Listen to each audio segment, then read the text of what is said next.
எல்லாரும் இன்றைக்கி வெங்காயம் அரிகிற வேலைக்கு தாங்க வந்திருக்கோம். இங்கே பாருங்கள், வெங்காயம் அரிஞ்சு கொண்டு வந்து அங்கே ஒரு கூடை இருக்குது இல்லைங்களா, அந்த கூடையெல்லாம் அங்கே லாஸ்ட்டில் பாதை போகுது பாருங்கள், அங்கேருந்து செமந்து கொண்டு வந்து தான் இங்கே பதப்படுத்திருக்கிறோம். ஏன் பெரியப்பா இந்த வெங்காயத்தை இப்படி போட்டிருக்குறாங்க? இதெல்லாம் கழிச்சுதா? ஓ, வெங்காயத்தை அரிஞ்சு நல்லா பெரிய வெங்காயமாக தனியாக எடுத்துகிட்டு சின்ன சின்ன வெங்காயமாக கொண்டு வந்து இங்கே போட்டிருக்குறாங்கங்க.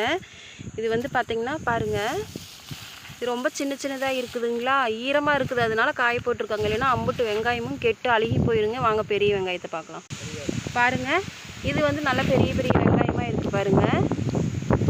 இந்த மாதிரி வெங்காயத்தை வந்து ஒரு படுதா போட்டு காய வைக்கலைன்னா அத்தனை வெங்காயமும் அழுகி போயிருங்க. அதனால தான் இப்படி பதப்படுத்தி வச்சுருக்காங்க. பாருங்கள், எல்லோரும் அங்கேருந்து சுமந்து கொண்டு வந்துட்டுருக்காங்க. அந்த மாதிரி தான் சுமந்து கொண்டு வந்து இங்கே போடணும். வெங்காயத்தை போட்டு வச்சாதான் வெயில் வந்து நல்லா காயும். அதனால வந்து இப்படி